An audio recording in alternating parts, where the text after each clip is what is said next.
Assalamualaikum warahmatullahi wabarakatuh. Waalaikumsalam Waalaikumsalam warahmatullahi wabarakatuh. wabarakatuh. Mari kita mulai dengan sama-sama membacakan hamdalah. Alhamdulillahirabbil. Bismillahirrahmanirrahim. Bismillahirrahmanirrahim. Bismillahirrahmanirrahim. Alhamdulillah. Saya kira tanpa memperpanjang mukadimah ya, kita langsung saja kepada diskusi dengan mempersilakan ke moderator untuk memimpin diskusi.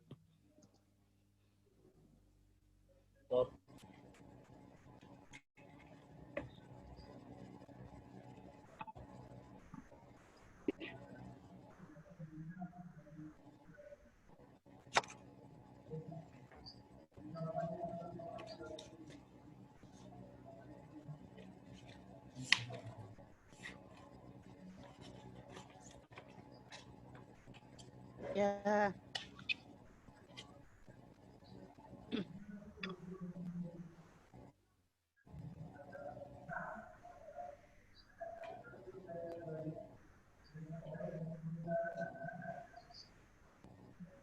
Halo, dengar suara saya? Dengar, Prof. Dengar, Bapak. Mulai saja ya. Ya, Prof. Silakan Bu Isna sebagai moderator. Iya, Pak.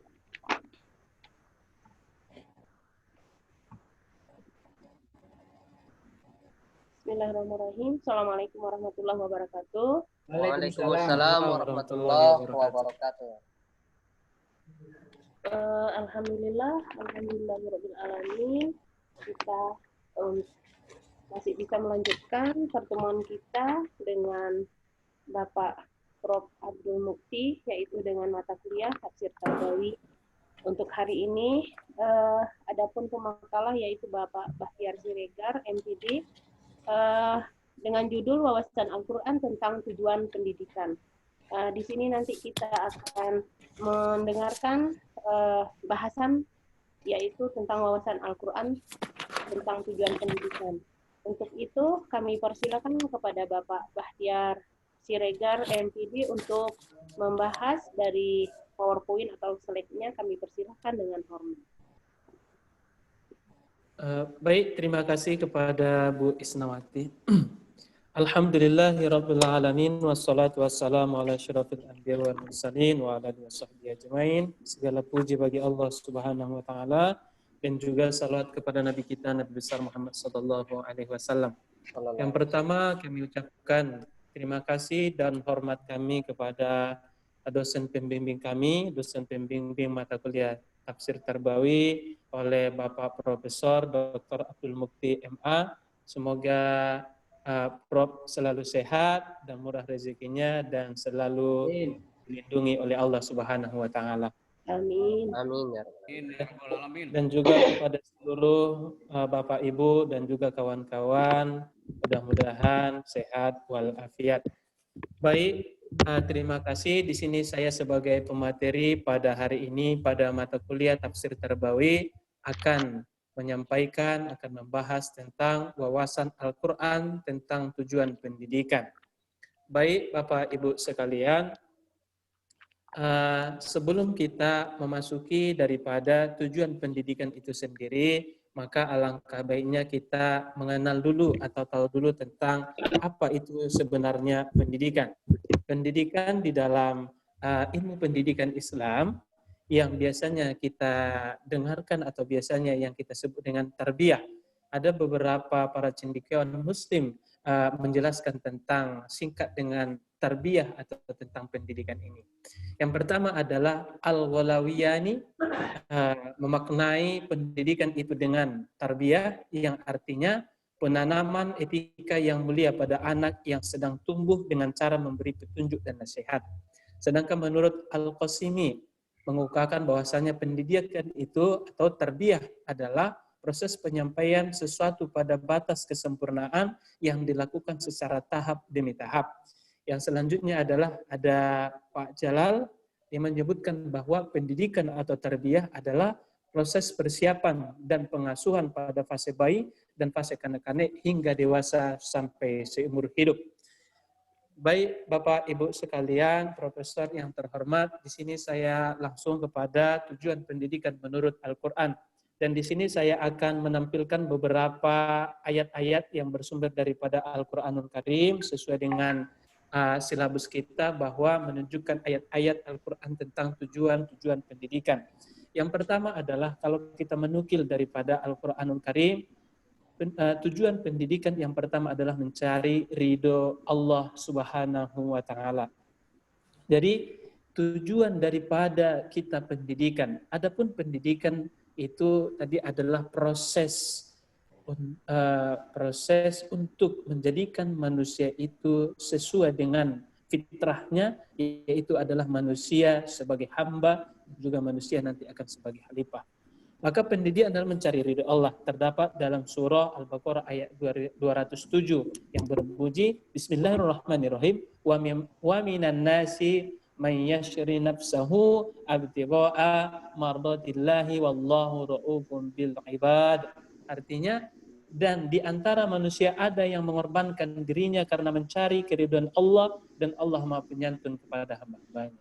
Ada juga tujuan pendidikan adalah untuk bertakwa kepada Allah Subhanahu wa Ta'ala. Terdapat di dalam Quran surah Al-Imran ayat 102. Ya ayyuhalladzina amanu taqullaha haqqa tuqatih wa la tamutunna illa wa antum muslimun.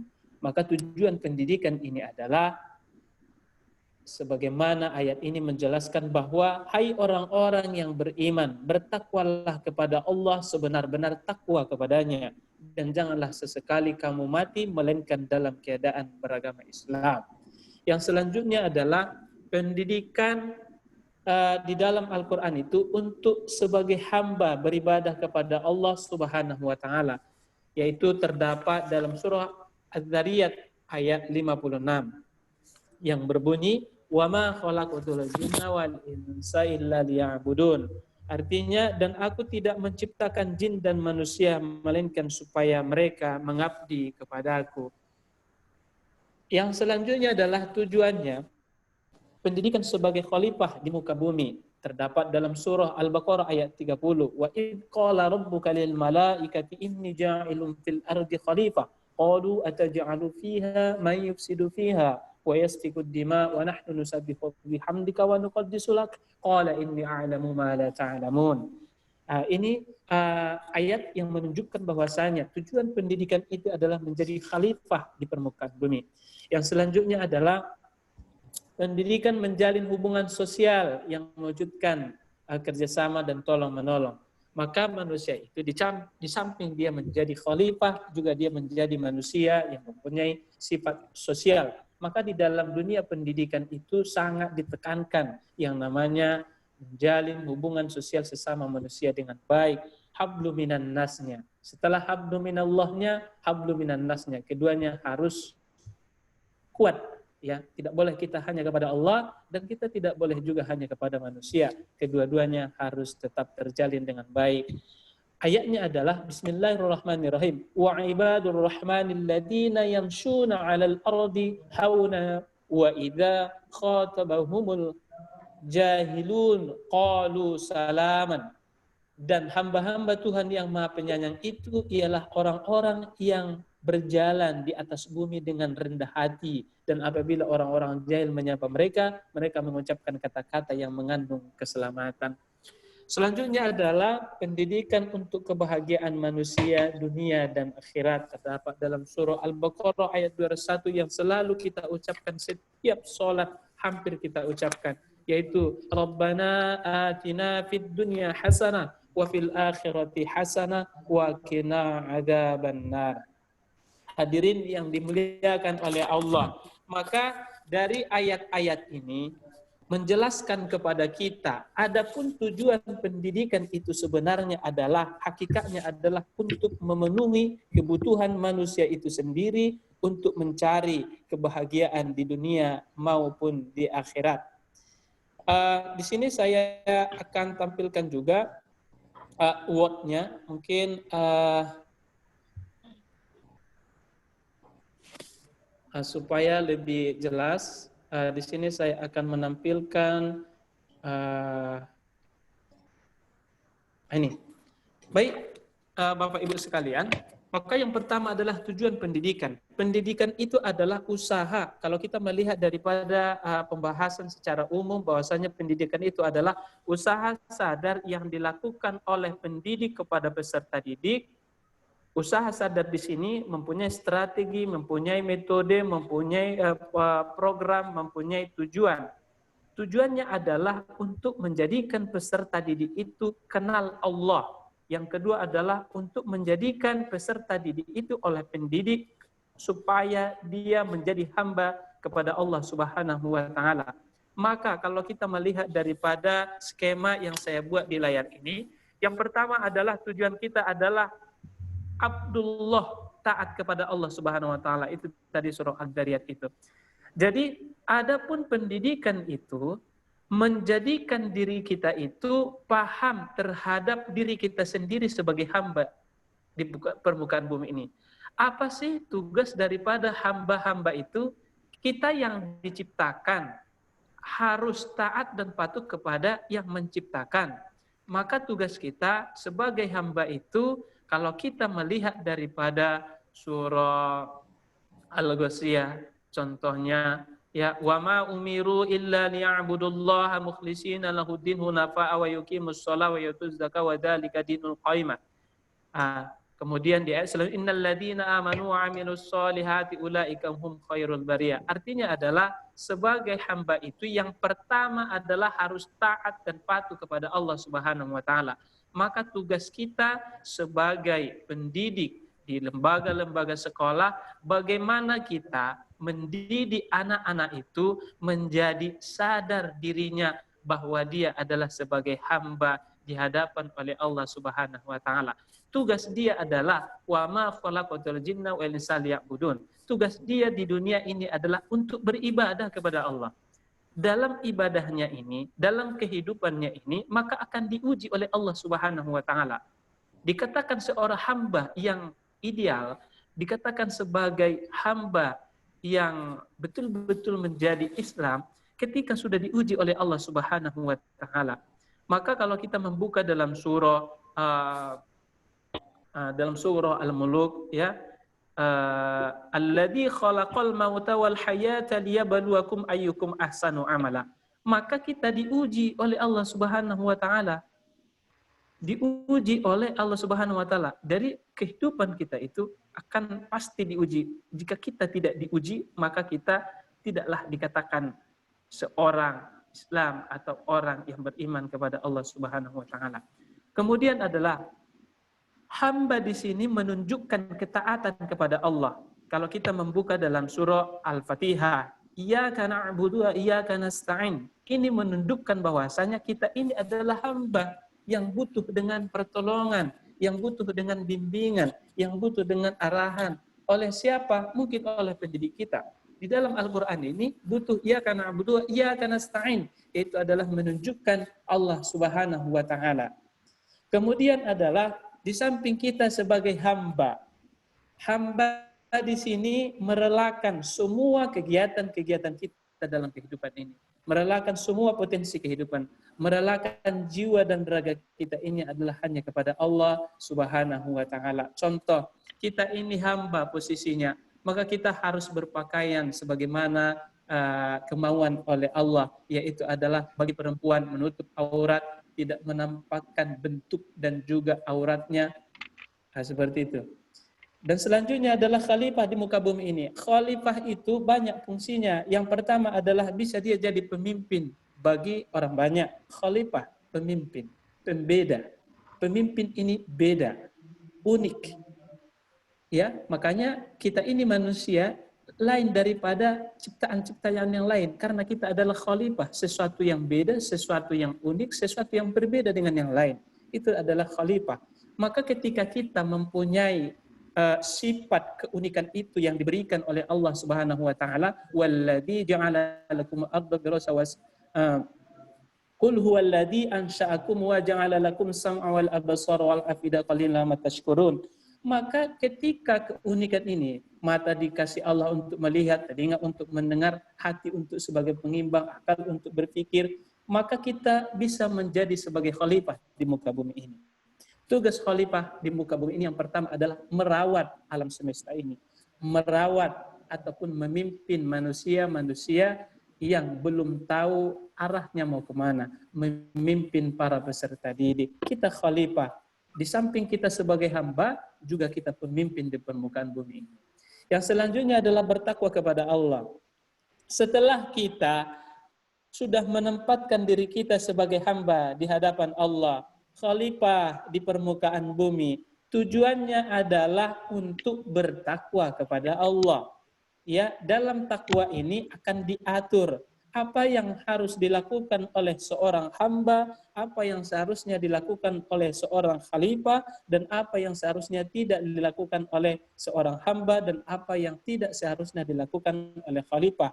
Maka itulah yang dinamakan takwa, menjalankan perintah, menjauhi larangan. Maka dengan takwa ini akan muncul dengan berbagai aspek. Yang pertama adalah akan muncul dengan adanya pendidikan. Di dalam pendidikan ini ada namanya ilmu pengetahuan. Sebagaimana di dalam surah Al-Mujadalah, yarfa'illahu alladhina amanu minkum walladhina utul ilma darajat wallahu bima ta'maluna khabir. Ini menunjukkan bahwa tingginya iman, ketingginya sebuah ilmu itu yang dikuatkan dengan iman. Maka orang yang bertakwa itu, kita sebagai pendidik, kita kenalkan kepada peserta didik kita yang namanya adalah ilmu, yang kedua adalah iman. Maka kedua hal ini ketika digabungkan antara iman dan ilmu itu tadi, maka akan kuatlah kuantitas ataupun kualitas seorang hamba menjadi orang yang bertakwa.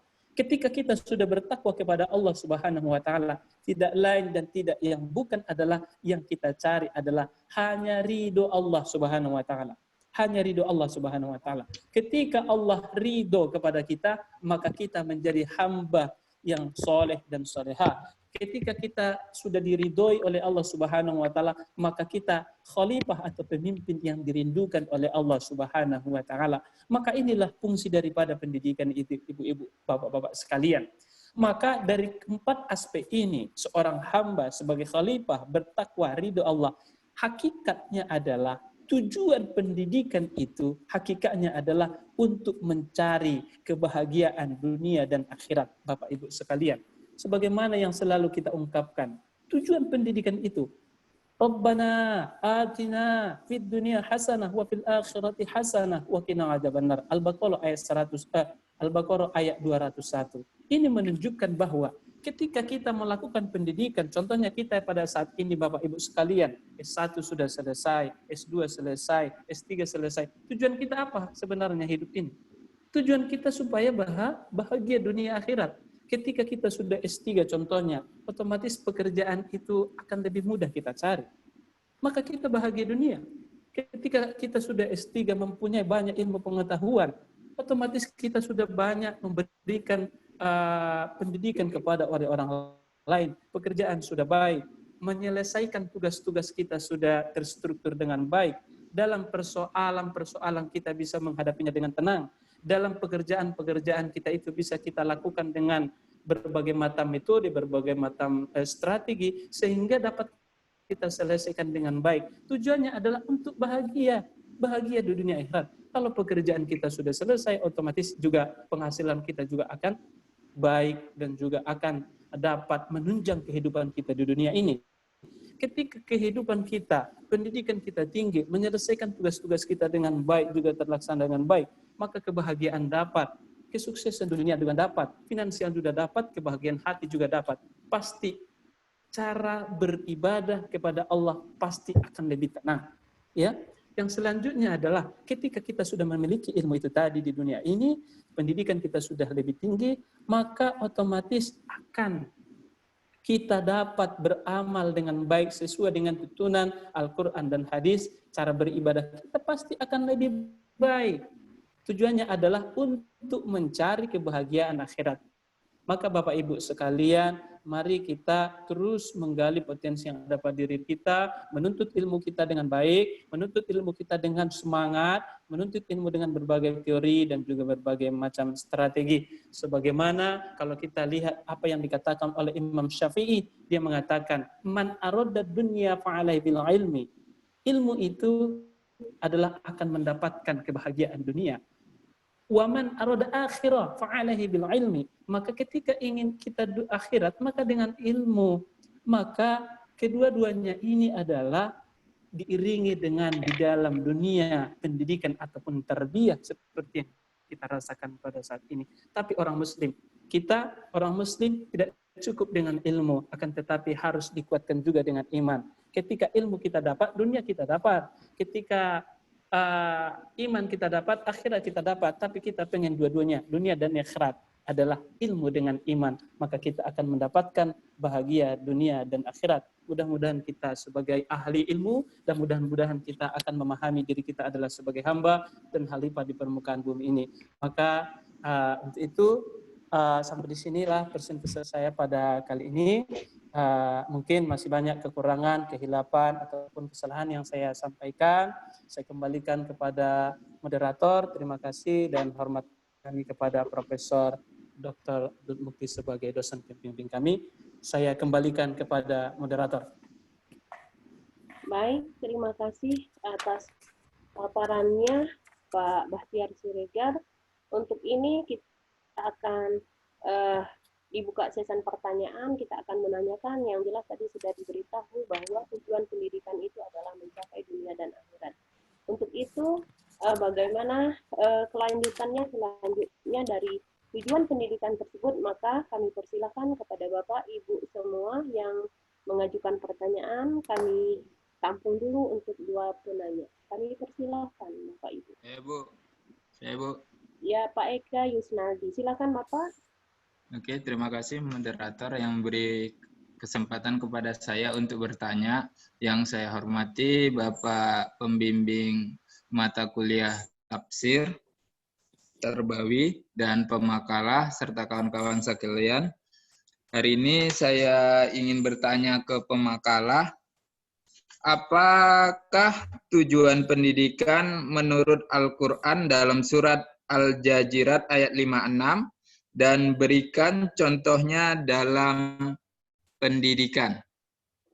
Contoh dari ayat Al-Jajirat itu apa tafsirnya di pendidikan? Contohnya.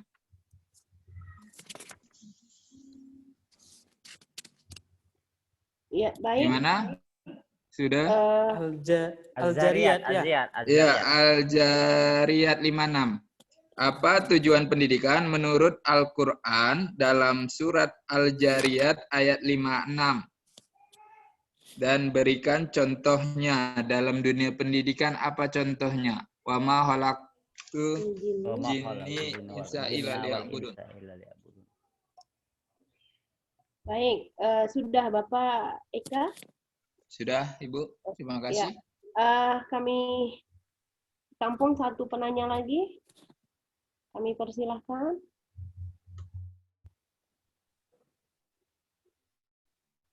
Paham, Bu Isna. Iya, Bapak Turham.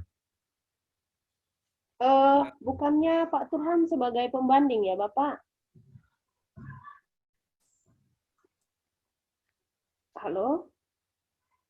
Ya, halo. Halo, bisa didengar suara kami, Bapak? Halo. Baik, silakan Bapak, silakan. Silakan Pak Turham. Baik, Assalamualaikum warahmatullahi wabarakatuh. Waalaikumsalam warahmatullahi wabarakatuh. Bapak Ibu, sebelum Pak Turham, bentar Pak Turham. Kalau kita ini kan ada pembanding wajib, jadi pembanding wajib itu, maaf tadi sudah saya sampaikan sebelum pertanyaan masuk, pembanding wajib dulu menyampaikan, Pak Turham di waktu pembanding wajib. Silakan pembanding wajib dulu. Maaf moderator ya, moderator saya potong sedikit. Iya Bapak, maaf betul lupa. Ya, silakan. Iya, kami tanggapi kembali sebelum menjawab pertanyaan. Kami persilahkan dulu Pak Turham, bukan sebagai penanya, tetapi sebagai pembanding. Nanti setelah Bapak Turham memberikan komentar tentang makalah hari ini, yaitu dari Bapak Bahtiar, maka kami persilahkan kembali kepada Bapak pemakalah untuk menjawab pertanyaan. Kami persilahkan kepada Bapak Turham. Baik, puji syukur kepada Allah dan salawat berserta salam kepada Rasulullah. Kemudian penghormatan kami kepada Bapak dosen pembimbing mata kuliah Tafsir Tarbawi, Bapak Profesor Dr. Abdul Mukti MA. Semoga sehat dan dapat memberikan pencerahan kepada kita semua. Bapak Ibu para calon doktor yang berbahagia, dan khusus Bapak pemakalah, Bapak Bahtiar Siregar, izinkan kami sedikit menyampaikan dari apa yang sudah disampaikan dalam makalah tadi. Saya melihat ada 6 tujuan pendidikan yang telah disampaikan dalam makalah tadi. Tetapi berdasarkan pandangan saya, pendidikan dalam Al-Quran itu juga harus kepada pendidikan jasmani, rohani, dan akal. Di mana tujuan pendidikan untuk jasmani ini dalam rangka mempersiapkan diri sebagai manusia yang pengemban tugas sebagai khalifah di muka bumi. Artinya untuk menunjukkan bahwa orang Islam itu harus kuat. Karena tujuan pendidikan jasmani ini mengharuskan manusia secara fisik harus kuat. Bagaimana yang ada dalam hadis Rasulullah, yang artinya seorang mukmin kuat lebih dicintai Allah daripada seorang mukmin yang lemah. Itu yang pertama. Kemudian yang kedua, tujuan pendidikan berdasarkan Al-Quran itu untuk mengisi rohani. Artinya untuk meningkatkan kecintaan dan pengabdian kepada Allah Subhanahu wa taala, serta melaksanakan nilai-nilai Islam sebagaimana yang telah dicontohkan oleh Rasulullah kepada kita semua. Jadi pendidikan rohani ini adalah untuk meningkatkan kualitas jiwa dari manusia dalam rangka untuk pengabdian kepada Sang Pencipta. Selanjutnya pada tujuan pendidikan lain, ini tujuan pendidikan untuk akal, sehingga untuk mengarahkan kecerdasan diri seseorang agar tetap selalu dalam atau berada dalam kebenaran. Karena akal atau boleh dikatakan dengan kecerdasan yang tidak diberikan pendidikan secara benar, bisa-bisa nanti penyelidikan, penelitian, atau temuan itu dapat disalahgunakan dengan tanpa kebenaran. Jadi untuk itu akal juga perlu dibina dan dibentuk berdasarkan pendidikan itu. Jadi menurut saya tujuan pendidikan berdasarkan Al-Quran itu kalau kita fokuskan lebih kepada olah hati, kemudian olah pikir, olah rasa, dan olahraga. Dengan demikian, melalui empat olah tersebut, manusia dapat mengendalikan dirinya, kemudian mengenali dirinya sebagai makhluk yang tentunya makhluk yang berbeda dengan makhluk yang lainnya.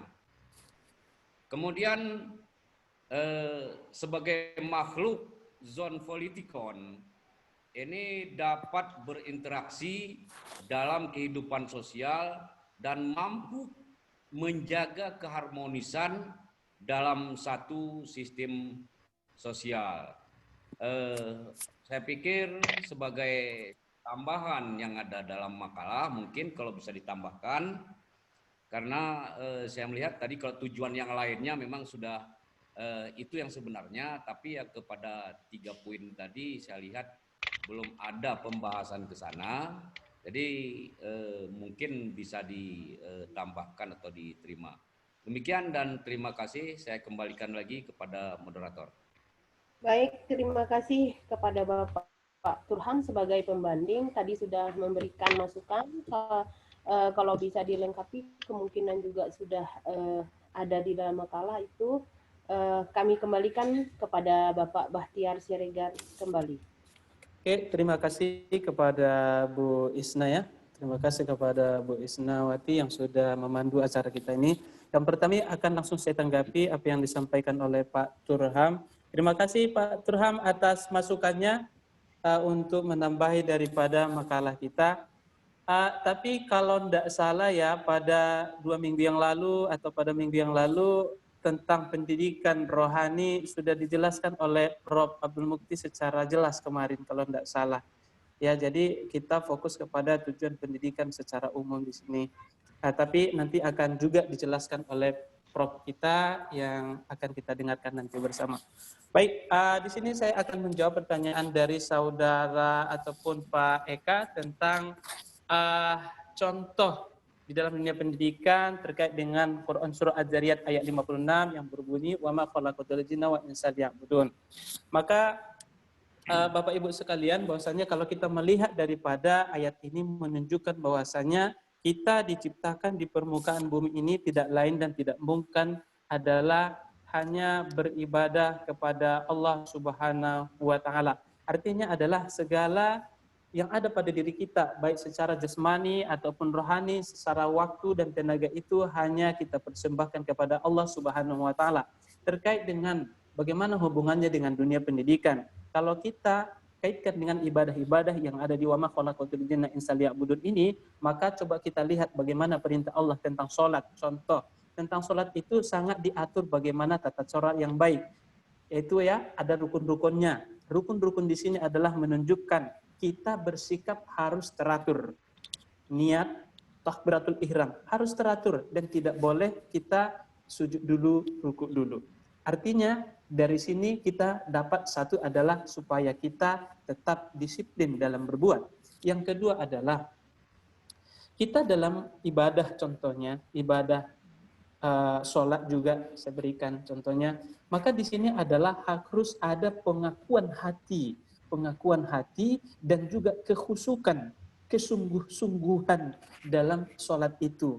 Maka kalau kita sudah khusyuk dan sholat itu pasti akan diterima oleh Allah Subhanahu wa taala. Praktiknya dengan dunia pendidikan, maka kita sebagai pendidik, maka kita sebagai peserta didik, jika kita betul-betul berniat dan sungguh-sungguh untuk belajar itu, pasti akan diberikan oleh Allah.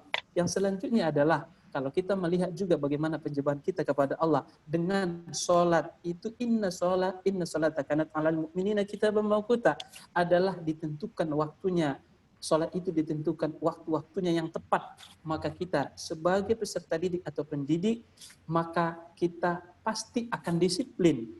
Selanjutnya adalah bagaimana penampilan kita, apa sih tujuan kita belajar.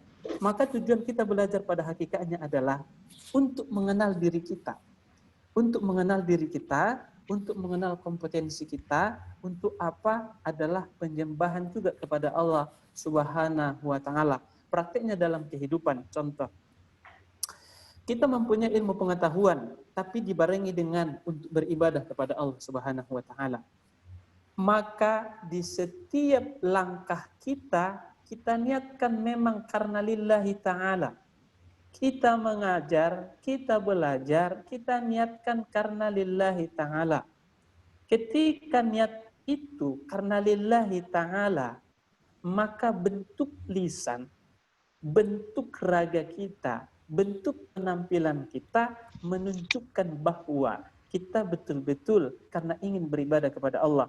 Contoh kita lihat, pendidikan atau lembaga pendidikan yang menunjukkan dia beribadah kepada Allah. Boleh kita melihat pesantren-pesantren yang pada saat ini mereka berpenampilan yang muslim dan muslimah, menjaga jarak antara laki-laki dan perempuan, dan yang lain-lain. Artinya adalah itulah menunjukkan bahwa nilai-nilai Al-Quran tentang wa ma khalaqatul jinna wal insa illa liya'budun itu tadi di dunia pendidikan kita. Mungkin itu aja Bu Isnawati, saya kembalikan kepada moderator. Baik, terima kasih atas penjelasannya. Bagaimana dengan Pak Eka? Oke, baik. Sudah cukup jelas saya rasa, Ibu. Ya, baik. Terima kasih sudah satu penanya. Kami masih sambung pertanyaan berikutnya untuk satu penanya lagi untuk sesi pertama. Kami persilahkan.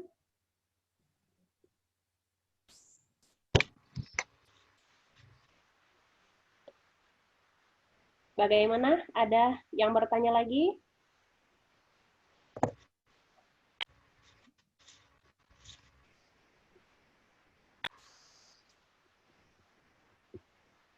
Atau kita kembalikan dulu kepada Bapak Prof. pengampu mata kuliah kita, sembari menunggu pertanyaan berikutnya dari Ibu dan Bapak sekalian. Baru satu penanya loh. Ini Bapak Bahtiar semangat sekali menjawabnya ini.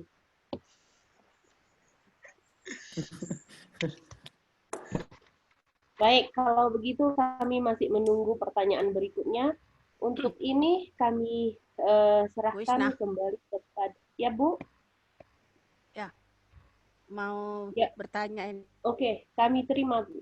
Silakan Bu. Ya, terima kasih kepada moderator. Makalahnya bagus tentang tujuan pendidikan ya menurut Al-Quran. Di sini kita membahas apa-apa saja tujuan pendidikan tersebut. Nah, di dalam makalah ini ada enam tujuan ya. Salah satunya adalah sebagai khalifah ya, sebagai khalifah.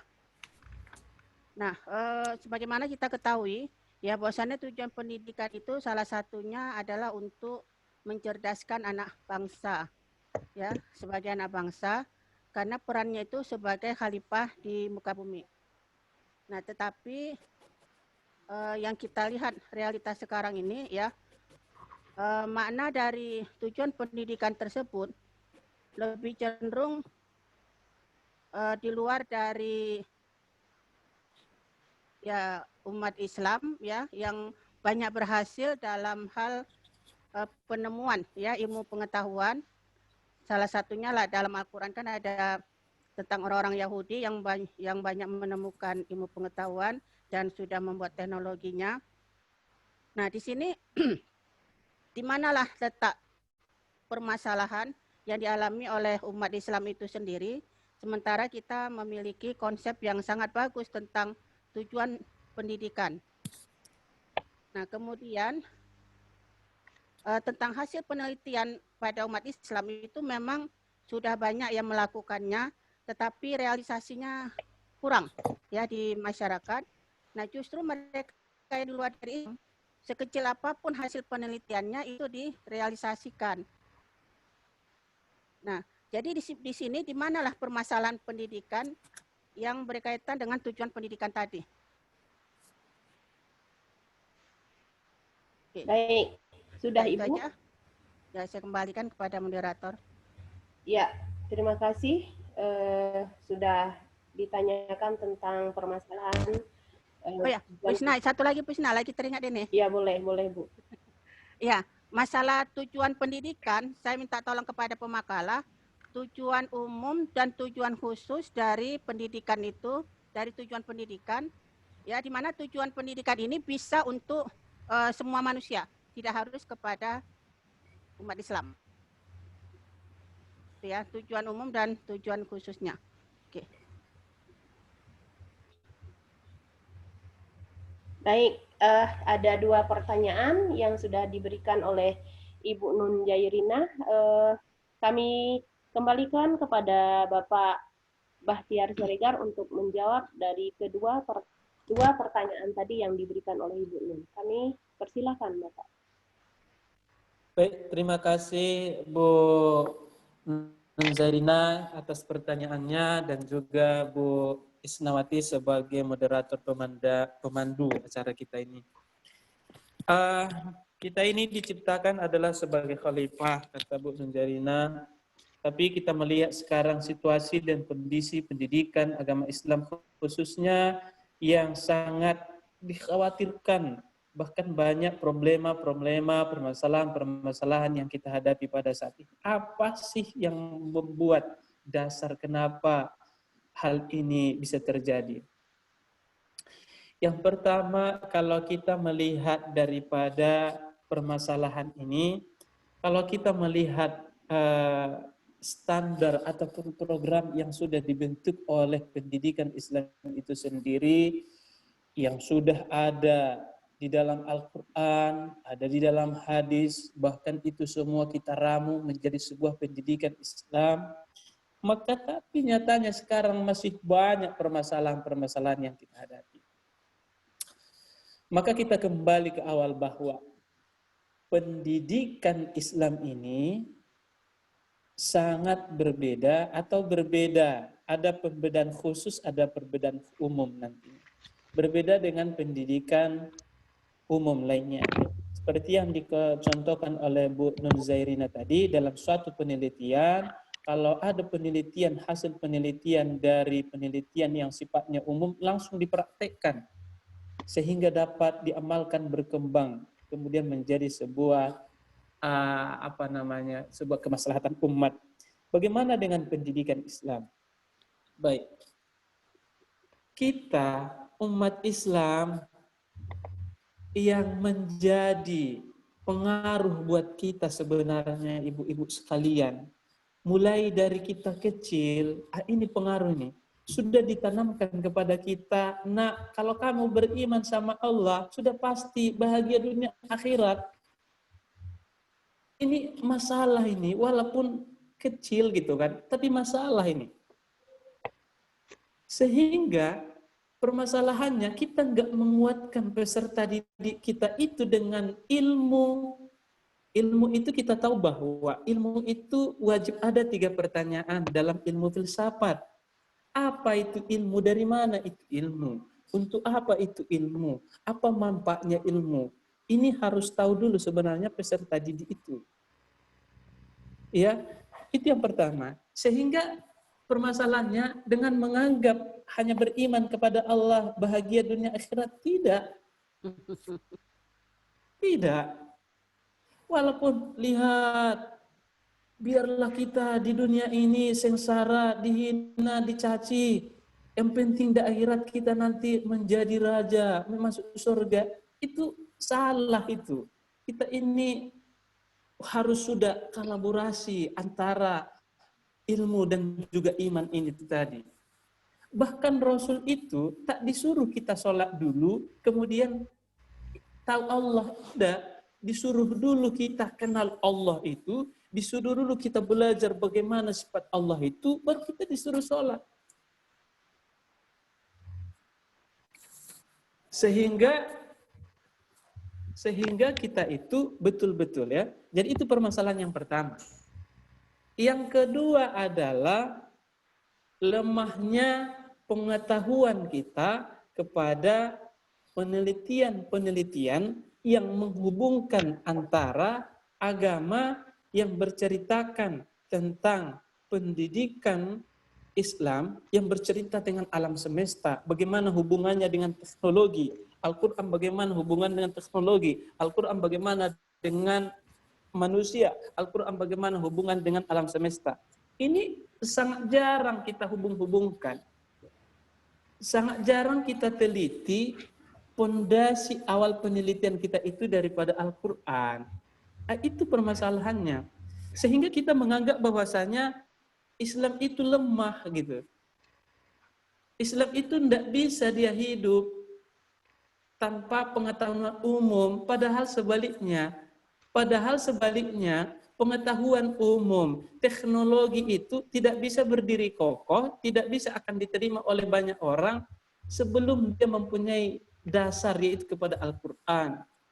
Coba kita kembali kepada dulu, siapa Khawarizmi, ahli matematika, Al-Batani, siapa lagi, Ibnu Sina, Ibnu Khaldun, dan semua itu adalah peneliti-peneliti yang sangat luar biasa. Setelah dilakukan penelitian, ya, digabungkan dengan pendidikan agama Islam itu, maka mari kita menyampaikan hal itu, ini adalah dari Al-Quran. Nah, itu yang sering kita inikan, ya. Kemudian sumber-sumber kita itu banyak daripada yang dari luar, baik itu penemuan-penemuan ahli peneliti, baik itu penemuan-penemuan jurnal-jurnal internasional. Bahkan kalau kita melihat sejarahnya itu adalah semua dunia keemasan di dunia ini adalah pada masa siapa? Pada masa pada masa kerajaan iya. Jadi begitu ya, artinya itulah kelemahan kita itu. Bagaimana hal ini terjadi?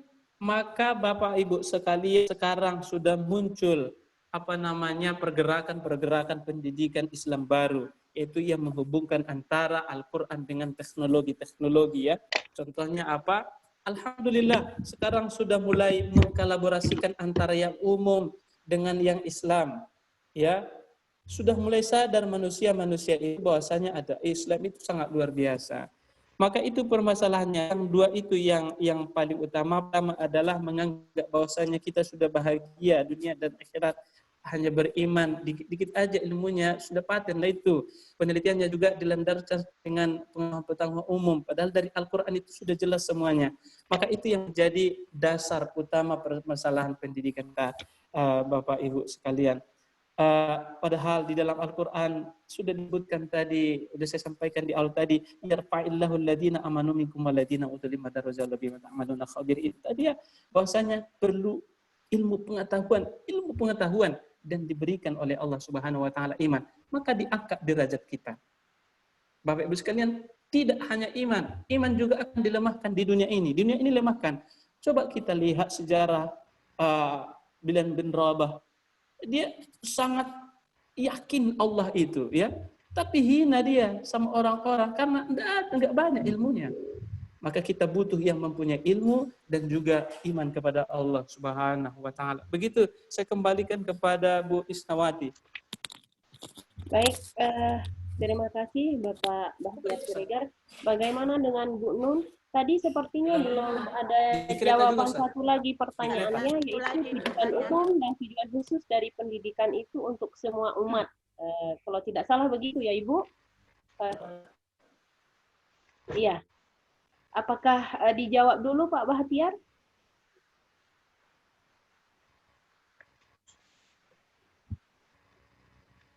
Bagaimana Bapak?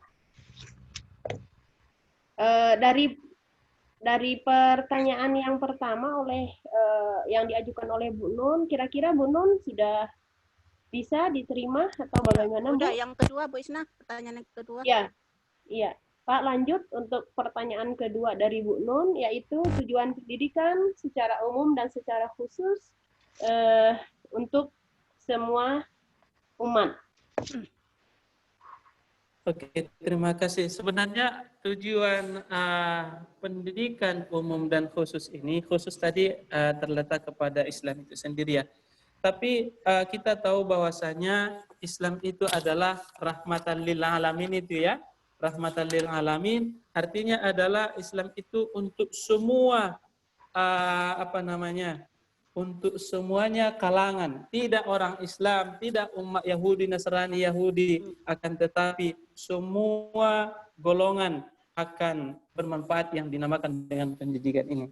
Adapun pengertian daripada pendidikan itu, kalau kita merujuk kepada Undang-Undang Pendidikan tahun 2005 ya Bu, ya kalau tidak salah ya, tahun 2005, di situ disebutkan pendidikan adalah usaha sadar yang dilakukan untuk mencerdaskan kehidupan bangsa dengan menciptakan suasana belajar yang aktif, kemudian mengembangkan kompetensinya sehingga menjadi manusia yang iman, bertakwa dan dapat mengembangkan potensi yang dimilikinya. Itu kalau menurut undang-undang. Tapi bagaimana menurut Islam secara umum adalah rahmatan lil alamin. Islam itu adalah rahmat bagi seluruh alam semesta ini. Tidak hanya umat Kristen, tidak terkhusus umat kita Islam. Akan tetapi kenapa saya katakan seperti itu? Maka di dalam Quran itu adalah pendidikan namanya berawal tadi ya, mencerdaskan manusia itu. Dan kemudian adalah ada lagi tujuan manusia untuk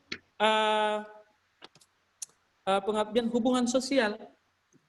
Jadi agama Islam itu, pendidikan Islam itu juga menyuruh kita secara umum, baik itu Islam ataupun non-Islam, mempraktekkan nilai-nilai Islam itu di dalam kehidupan kita.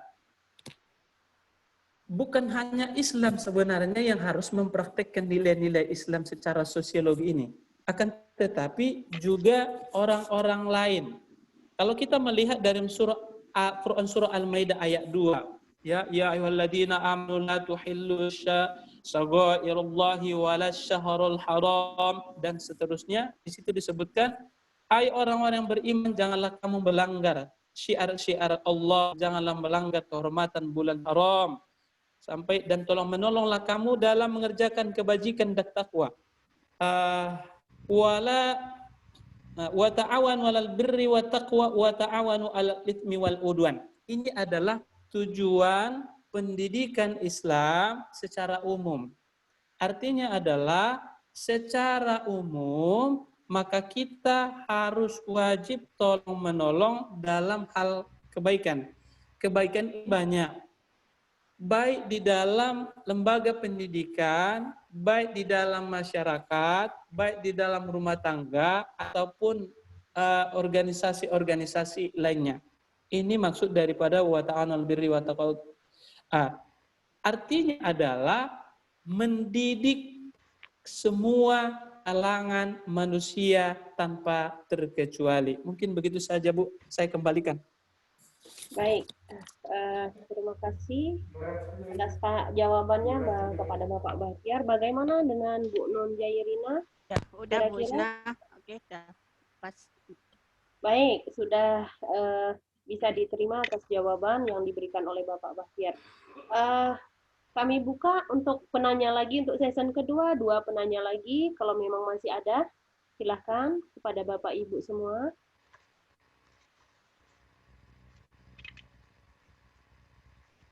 Bu Isna. Iya, Bapak. Menanggapi sedikit tadi, bisa? Boleh. Silakan, Bapak.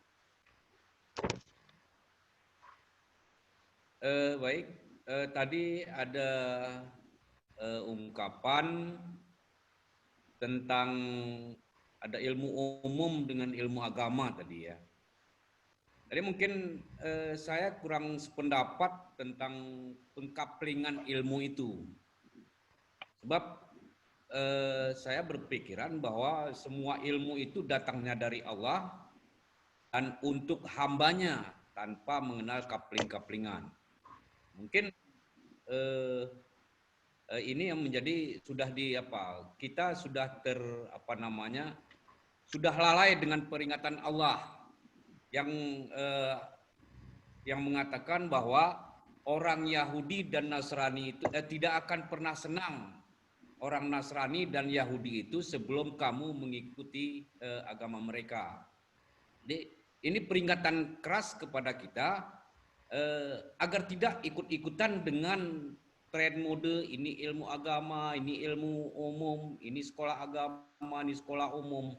Nah, jadi itu sehingga semua konsep saat ini berdasarkan pemikiran saya itu kita selalu umat Islam selalu digiring untuk mengaburkan arti dari pendidikan itu sendiri. Sebagai contoh, ini tentang konsep sederhana.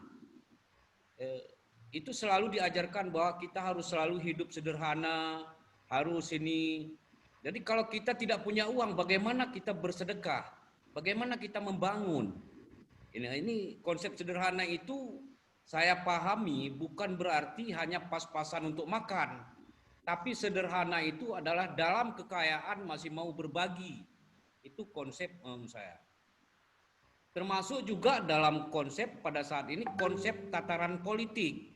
Kita tahu bahwa tujuan pendidikan itu adalah untuk khalifah.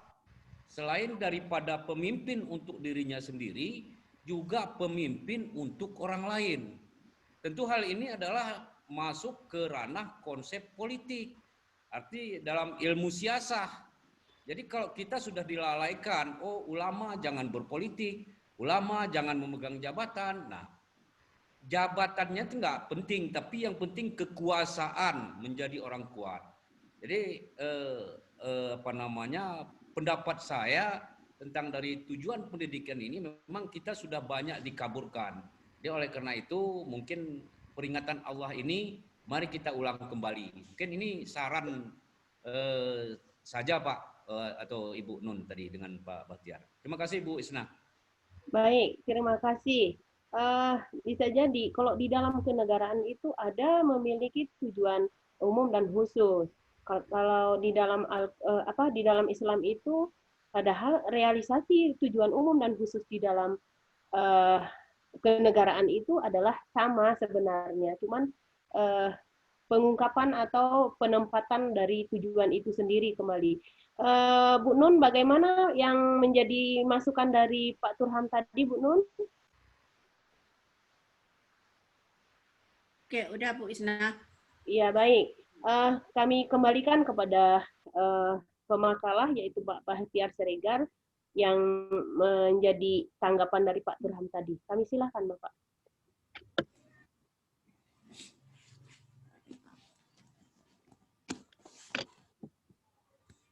Atau yang lain masih ada yang memberikan masukan atau bandingan atau pernyataan, kami persilahkan.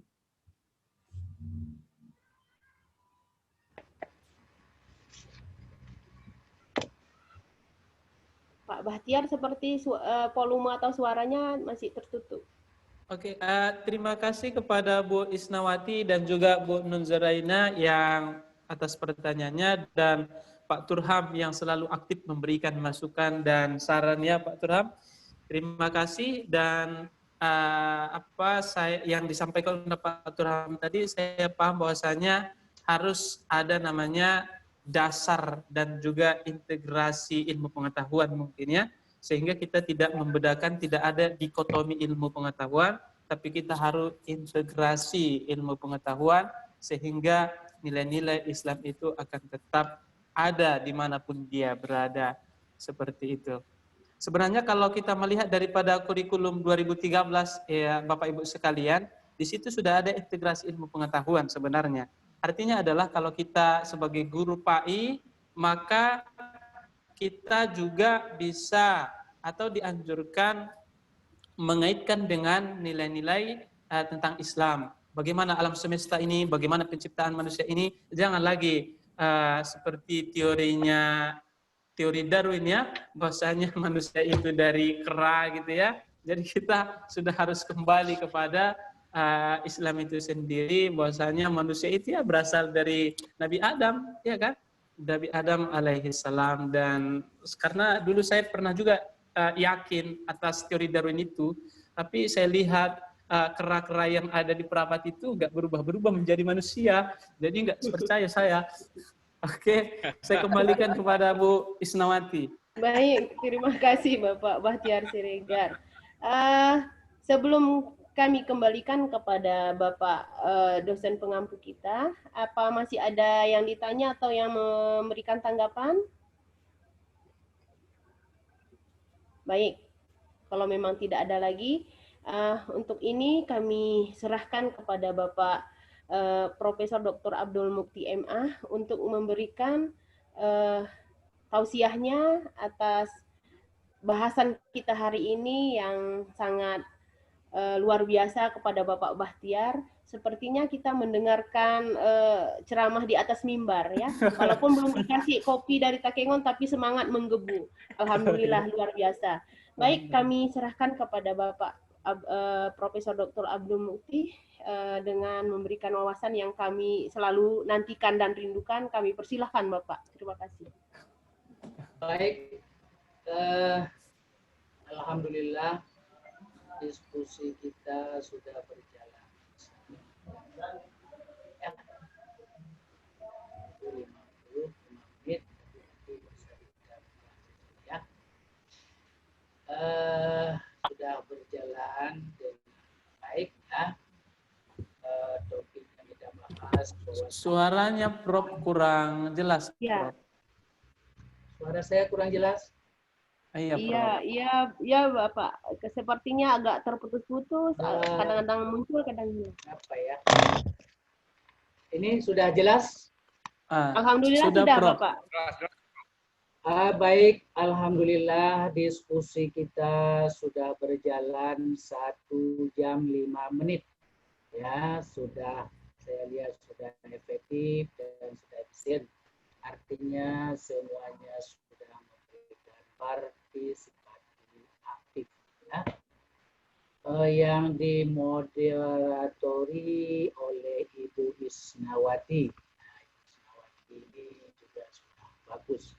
Ya, sudah bisa jadi calon legislatif dari PKS. Ya. Bapak. PKS ya. Amin. Insya Allah. Inilah berkat pendidikan Islam bisa melahirkan sumber daya manusia sama memberikan pendidikan wanita ya. Baik, kemudian pemateri tadi pembahas Pak Bahtiar Senegal ya, juga tadi sudah Ya, Prof. saya lihat sudah berijtihad. Sedemikian. Nah, mudah-mudahan ijtihadnya kalau benar dapat 1 pahala, kalau salah dapat 1 pahala sebagai uang lelah. Nah, kalau benar dapat 2 pahala. Mudah-mudahan benar. Baik, kemudian juga sudah dari pembanding ada saya lihat Ibu Eka Yusnaldi. Kemudian ada Pak Burhan Agi ini apa? Abdul Ghani. Ya, Prof. Ya, kemudian ada lagi yang apa ini? Ibu Nur Zairina. Jadi sudah balance, sudah berimbang. Partisipasi dari Ibu ya. Jadi maka selalu bersaing ya. Baik, bersaing kepada yang benar, bersaing benar ya. Memang dalam belajar ini harus ada iri. Kenapa memang bisa kan begitu kan? Harus apa namanya? Harus iri. Yang nggak boleh iri masalah dunia. Kalau ilmu ya harus baik. Kemudian datanglah giliran saya ini, saya akan mulai dulu ya dari apa? Dari hakikat tujuan pendidikan. Ya, Al-Quran adalah sumber ajaran Islam. Ya. Sumber ajaran Islam itu banyak, termasuklah pendidikan. Jadi termasuklah pendidikan. Ya. Lalu kalau kita bicara masalah pendidikan, saya ulangi lagi ya. Paling tidak kita bicara tentang 2 hal. Lembaga pendidikan dan sistem pendidikan. Maka hakikat daripada tujuan pendidikan adalah merupakan salah satu faktor ya, atau juga sering disebut komponen atau juga disebut unsur daripada sistem pendidikan. Ya. Jadi kalau di dalam pendidikan, dunia pendidikan, kita lebih akrab dengan menyebut dengan faktor pendidikan. Kenapa? Karena kalau komponen itu dalam istilah lebih akrab dalam bidang sosiologi, komponen masyarakat. Jadi pendidikan itu tanggung jawab semua komponen masyarakat, ya, terkecuali. Baik, tujuan pendidikan itu salah satu faktor pendidikan. pendidikan itu ya mempunyai tujuan. Sebab kalau pekerjaan yang tidak mempunyai tujuan, apa namanya? Itu namanya kan main-main. Jelas. Sama seperti orang pergi ke mall, tak ada tujuannya. Jalan-jalan. Tapi sampai di mall, saudara bisa muncul tujuan pendidikan tiba-tiba. Oh, rupanya di situ nampak ada buku pendidikan Islam. Ada buku tafsir Tarbawi. Lalu ada uang beli. Kan? Jadi ada tujuan insidentil itu. Ya. Jadi oleh karena itu kita di sini bicara tujuan wawasan Al-Quran tentang tujuan pendidikan. Artinya Al-Quran menyorot keluar, menyorot tentang tujuan pendidikan yang ada sekarang. Ya. Nanti kita lihat apakah tujuan pendidikan yang dalam relevan dengan sekarang. Atau tujuan pendidikan yang ada dibuat sekarang ini sudah sangat sesuai dari tujuan yang ada dalam Al-Quran. Ya. Jadi orang pelaksanaan tujuan pendidikan ini adalah rangka melaksanakan ajaran Islam dalam bidang pendidikan. Jadi itu kira-kira hakikat daripada tujuan pendidikan. Lalu saudara, untuk mewujudkan tujuan pendidikan ini harus ada faktor-faktor pendidikan lain, harus ada komponen atau harus ada unsur-unsur pendidikan lainnya. Apa itu? Mesti ada pendidik. Nah, mesti ada pendidik untuk yang bisa melaksanakan tugas untuk mewujudkan tujuan pendidikan. Kemudian mesti ada faktor lain yaitu peserta didik. Jadi peserta didik adalah sasaran daripada untuk mewujudkan tujuan pendidikan. Kemudian yang ketiga, yang keempat, untuk mewujudkan tujuan pendidikan ini harus ada faktor lain yaitu kurikulum. Nah, tujuan pendidikan itu bisa dicapai kalau ada guru. Maka tadi disebutkan Pak Suram, ada ilmu umum, ada ilmu agama. Ya. Sebetulnya saudara, Imam Syafi'i, nah, bukan Muhammad Syafi'i ya, Imam Syafi'i lah orang yang pertama, saudara, mengklasifikasi ilmu. Ya, kita sering beliau apa?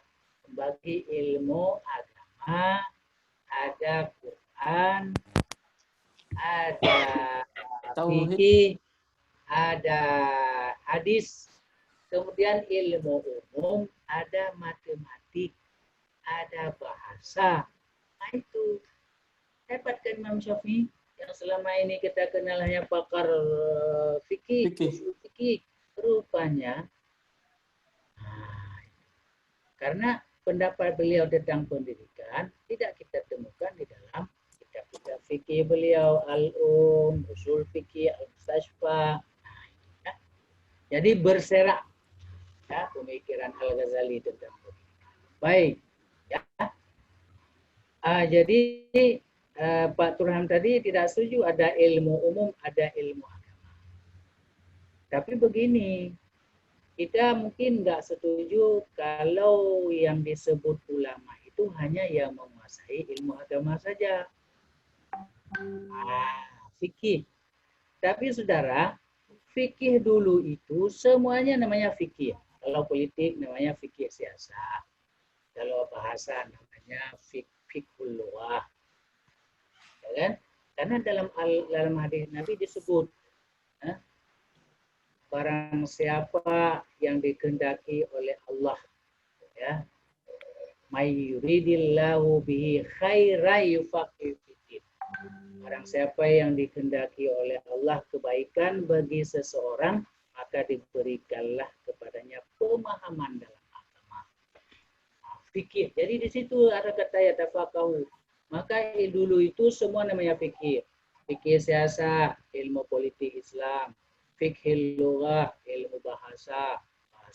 Sekarang baru ada tulisan-tulisan ya.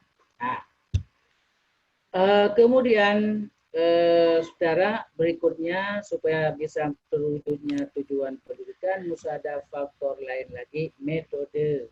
Nanti kan kita akan bahas semuanya ini kan. Iya, Bro. Kemudian harus ada lagi faktor fasilitas dan sarana.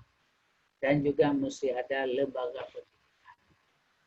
Oleh karena itu, saudara, ini sebetulnya kita berputar-putar ini akan membicarakan pada keenam materi. Itulah yang disebut dengan sistem pendidikan. Sistem pendidikan adalah keseluruhan unsur, keseluruhan faktor, keseluruhan komponen tadi yang saling terkait satu sama lain dalam rangka mencapai tujuan. Jadi paling tinggi tujuan pendidikan itu. Ya. Jadi kalau kita baca buku-buku para pakar, ilmuwan, baik dari dunia Islam maupun Barat, semua mereka bahas. Ada ini buku Ali Ashraf, The End of Education. Dalam bahasa Arab ada Ghardut Tarbiyah. Nah, jadi kalau kita terjemah ke bahasa Arab, tujuan pendidikan Ghardut Tarbiyah. Ghayatut Tarbiyah, ada dua. Kalau ke dalam bahasa Inggris, itu namanya AIM, The End of Education. Itu yang ditulis oleh Al-Ashraf. Baik.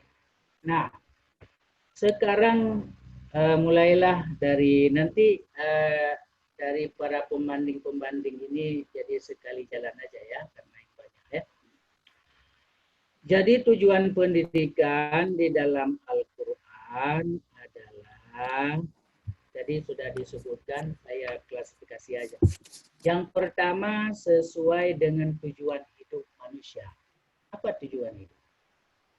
Rabbana atina fid dunya hasanah wa fil akhirati hasanah. Ya Allah, berilah kami kebahagiaan di dunia dan kebahagiaan di akhirat. Ya.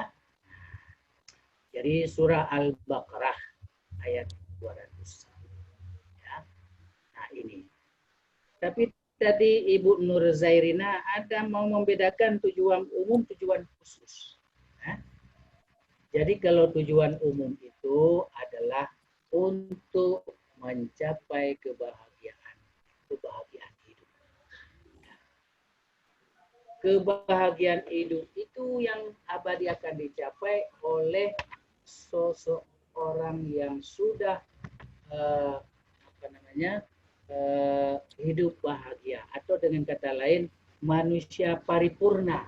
Jadi tujuan umum daripada pendidikan membentuk manusia paripurna. Kalau bahasa kita ya, tapi kalau bahasa agama itu insan kamil.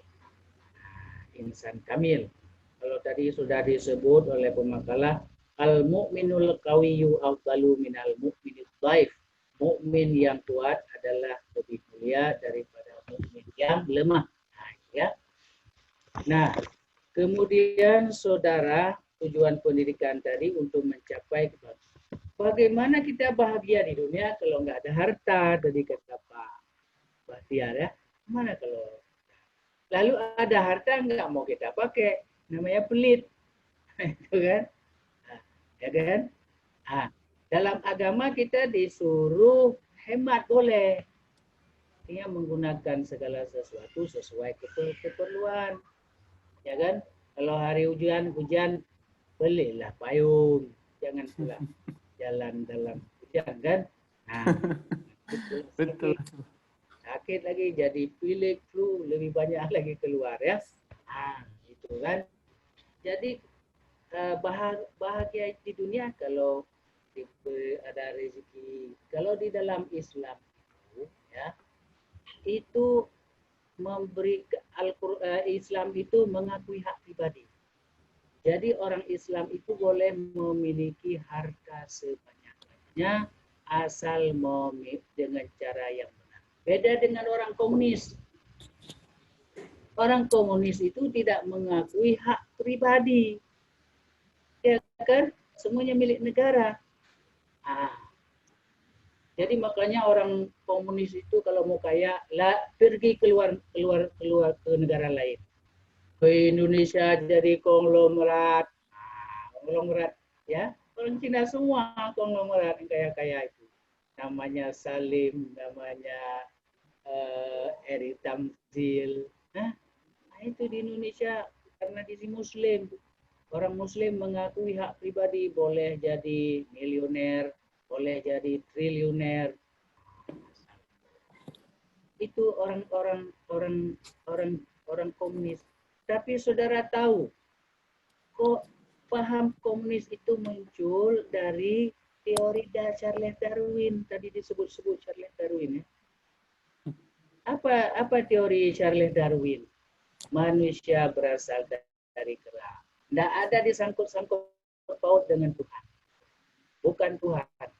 Nah, disitulah menurut yang saya baca, teori Charles Darwin itu melahirkan paham komunis, ya, yang dimulai dua negara besar, yaitu Uni Soviet dan di negeri Cina. Ya, apa jadinya? Kan kalau orang pendidikan ini tidak ada agama, maka nanti jadi manusia materialis. Tidak punya etika, jadi tidak ada agama, jadi manusia materialis. Jadi kalau tujuan pendidikan Islam, semuanya berdasarkan kepada tauhid, kepada iman. Jadi iman merangkul semua aspek kehidupan manusia, termasuklah aspek pendidikan. Jadi apa jadinya? Jadi manusia materialis. Kerjanya menghitung-hitung harta saja. Dalam Al-Quran kan, alladzi jama'a malahu wa'addada. Itulah orang yang menghitung-hitung hartanya. Hitung-hitung hartanya.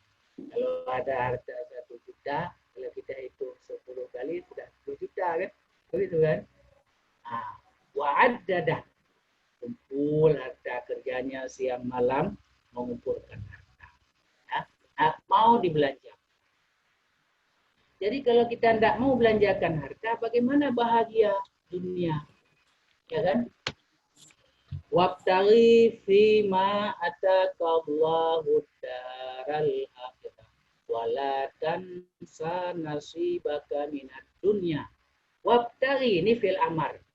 Carilah fima ataka pada apa yang telah diberikan kepadamu.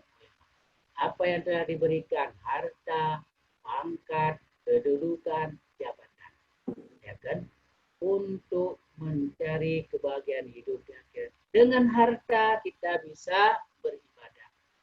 Kalau sekarang naik haji berapa puluh juta itu, ya, 35 juta, ya. Kalau yang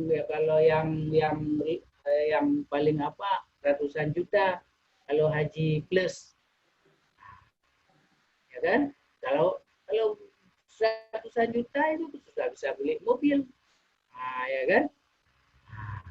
Jadi ada harta, gunakanlah untuk mencari kebahagiaan di dunia, ya kan?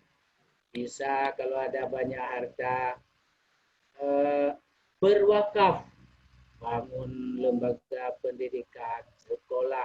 Nah ini tujuan sosial. Ya kan? Tujuan pendidikan itu sangat balance. Tujuan pribadi, individu, dan tujuan sosial. Nah, jadi dengan ada harta diberi Allah, maka gunakan jadi kebahagiaan dunia. Kalau yang kedua, tapi jangan lupa akhirat. Jangan lupa akhirat. Jadi saudara, sifat daripada tujuan pendidikan Islam menurut Al-Quran itu seimbang antara kepentingan individu dan kepentingan masyarakat, antara kepentingan dunia dan kepentingan akhirat, harus seimbang. Jangan terlalu dunia, lupa akhirat, ya. Tapi kalau lebih kepada akhirat bolehlah, ya. Jadi dengan ayat ini tujuan pendidikan dalam Islam adalah seimbang, balance. Jadi oleh karena itu tujuan pendidikan Islam saudara sangat dinamis, ya, sangat dinamis. Nah, itu. Nah, coba kita lihat. Manusia ini dinamis, sudah saya jelaskan mungkin pada permulaan. Dia bisa naik lebih tinggi derajatnya kalau dia melaksanakan ajaran Islam. Itu tadi yang ditanyakan oleh Ibu Pak Eka Yusnaldi, ya. Bagaimana cara mewujudkan tujuan pendidikan pada ayat surah Az-Zariyah ayat berapa itu tadi 56, liya'buduni wa ma khalaqtul jinna wal insa liya'buduni. Tidaklah kuciptakan jin dan manusia kecuali untuk menyembah, menjadi abid, ya kan? Jadi dengan abid ini, saudara, dengan kita mengerjakan perintah Allah, maka dinamika manusia naik ke atas sampai kepada tingkat bahkan lebih. Nah, dengan mengamalkan ajaran-ajaran Islam, gitu kan? Nah, jadi status manusia menjadi lebih tinggi. Nah, itu kan. Nah, kalau manusia sebaliknya tidak melaksanakan perintah Allah Subhanahu wa taala yang wajib, yang sunat, maka derajatnya turun ke tingkat paling bawah, lebih rendah daripada manusia. Ya, ini. Jadi dengan demikian, dengan mewujudkan fungsi tugas tujuan penciptaan manusia menurut ayat ini, manusia akan jadi lebih tinggi derajatnya, bahkan sekalipun dengan malaikat sebaliknya lebih rendah, bahkan lebih rendah dari malaikat. Ibu Pak Eka, ya. Nah, ini. Nah, kemudian saudara, yang kedua saya mau mengatakan tujuan pendidikan Islam sesuai dengan tujuan penciptaan manusia yang baru saya katakan. Yang pertama menjadi liya'buduni, menyembah. Nah, di sini dalam rangka hablum minallah wa hablum minan nas, ya. Nah, jadi di sini hablum minallah antara yang vertikal dan hablum minallah yang horizontal dari atas ke bawah, ya. Nah, yang kedua adalah khalifah. Allah menciptakan khalifah, ini adalah sebagai pemimpin. Khalifah itu nanti dari khalifah itu, saudara, lahirlah peradaban. Nah, dari kepemimpinan itu lahirlah peradaban. Makanya saudara, ya, pemimpin ini kalau sekarang disebut pelajar sekarang, pemuda sekarang adalah pemimpin di masa akan.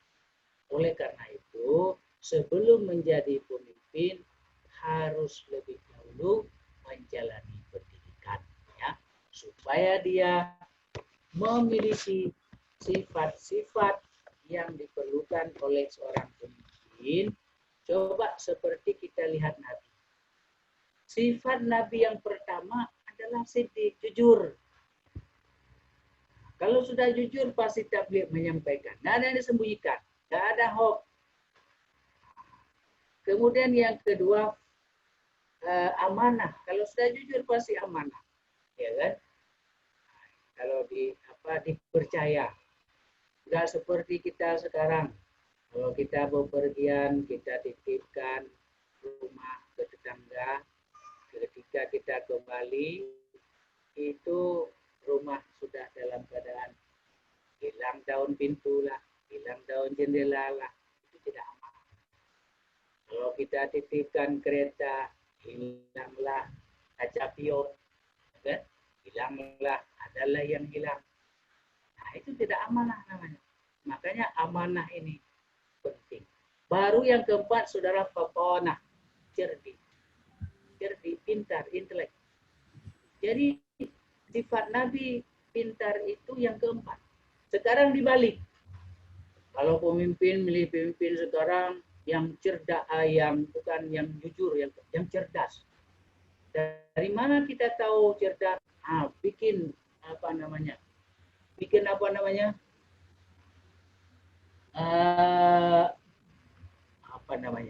Dialog. Dialogkan mana pintarnya itu dilihat mana yang bagus visi-visi. Tetapi kalau dia tidak jujur, nanti setelah dia terpilih jadi pemimpin, pasti visi-misinya itu. Kalau tidak jujur, ya. Bahkan bisa-bisa negeri ini digadaikan kalau tidak jujur. Ya. Jadi penting ini ada hubungannya dengan khalifah. Jadi oleh karena itu di sini perlu tujuan pendidikan ini sesuai dengan tujuan penciptaan manusia, yaitu untuk menjadi khalifah. Ya.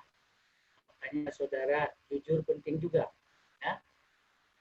Maka kita lihat di dalam dengan dua ayat ini, yang pertama liya'buduni dan yang kedua ayat khalifah, itu kita lihat di dalam tujuan pendidikan kita sepertinya sudah mencakup, yaitu membentuk manusia insan yang beriman, yang bertakwa, ya kan? Yang bertakwa, yang ketiga yang berakhlakul karimah. Jadi kalau manusia tidak ada akhlak, nanti jadi manusia materialis dari jiwa materialis itulah yang mendorong manusia untuk menyalahgunakan amanah. Bisa jadi koruptor, ya, macam-macam. Jadi saudara, inilah tujuan pendidikan sesuai dengan tujuan daripada penciptaan manusia.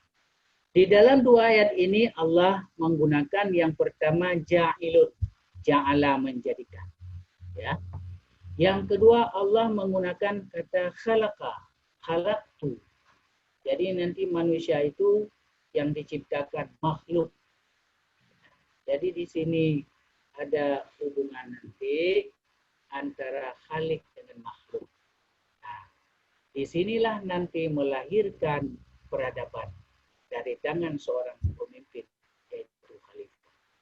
Saudara, kata khalifah ini tidak hanya digunakan Tuhan kepada Nabi Adam, tetapi nabi-nabi lain juga Tuhan menggunakan juga kata khalifah seperti Nabi Daud.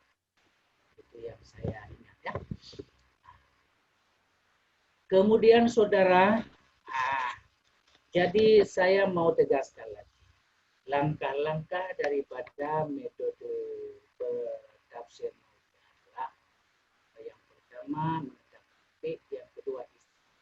Tapi di sini saudara tujuan pendidikan tidak kita temukan istilah. Apa di dalam Al-Quran tidak kita temukan apalah istilah. Ghayatut tarbiyah enggak ada. Ya, ghayatut tarbiyah enggak ada. Gharadut tarbiyah enggak ada. Jadi maka di sini harus kita jelaskan dulu indikator, apa itu indikator tujuan pendidikan. Ya. Jadi harus jelaskan tujuan indikator pendidikan. Nah, kalau tadinya itu tujuan pendidikan adalah untuk mencapai yang pertama, yang paling umum, manusia paripurna. Ya. Jadi dengan manusia paripurna bisa dicapai melalui perwujudan diri sebagai abid. Dan itu harus dilakukan berjenjang naik, bertangga turun. Yang pertama mulai dari muslim, muslimnya harus bagus. Yang kedua mukmin, mukminnya harus bagus. Yang ketiga muhsin, muhsinnya harus bagus. Yang kedepan mukhlis, barulah yang kelima adalah tingkat muttaqin, barulah sampai kepada manusia paripurna kalau menurut bahasa. Ya. Jadi saudara, manusia paripurna itu, ya, itu kalau di dalam dalam nafsu itu kan ada nafsu mutmainnah. Itu manusia yang sudah, kalau untuk tingkat orang awam itu sudah tinggi yang bisa dicapai. Ya. Tapi di atas itu yang paling tinggi adalah apa namanya, mardiyah. Nah, mardiyah, lawamah itu paling rendah itu. Kembali lagi tuh. Mardiyah. Nah, itu aulia-aulia Allah, kita nggak bisa sampai ke situ. Dan paling tinggi kamilah, yaitu Nabi dan Rasul, kita nggak sampai ke situ ya. Nah, jadi oleh karena itu saudara, itu apa namanya yang bisa kita capai. Lalu yang terakhir Pak Bahtiar, natijah belum ada. Ya. Nah, jadi saya ini mau menyampaikan dari ini kira-kira natijah begini ya. Yang pertama ya, pendidikan tujuan pendidikan Islam itu sesuai dengan tujuan penciptaan manusia. Itu ayat tadi ya. Yang kedua sesuai dengan tujuan hidup manusia. Ya. Lalu nanti untuk mencapai kedua tujuan ini perlu ilmu. Ya, tadi sudah disebut ya. Makanya Pak Turham dan apa tadi, ilmu umum diperlukan. Ya. Diperlukan apa namanya, penguasaan ilmu umum diperlukan. Misalnya ilmu matematika itu diperlukan dalam agama untuk membantu mempelajari ilmu mawaris ya. Kemudian ilmu astronomi diperlukan dalam agama untuk menentukan arah awal kiblat akhir. Kemudian ilmu pengetahuan umum diperlukan. Dengan ilmu pengetahuan umum kita bisa melaksanakan pekerjaan-pekerjaan di dalam kehidupan bermasyarakat. Jadi ilmu umum dan ilmu agama diperlukan. Kemudian yang berikutnya, tujuan pendidikan Islam dinamis, berkembang sesuai dengan perkembangan dinamika masyarakat. Ketika Nabi di Madinah, tujuan pendidikan hanya mengajarkan Quran, mengajak dakwah, mengajak iman, dan yang ketiga.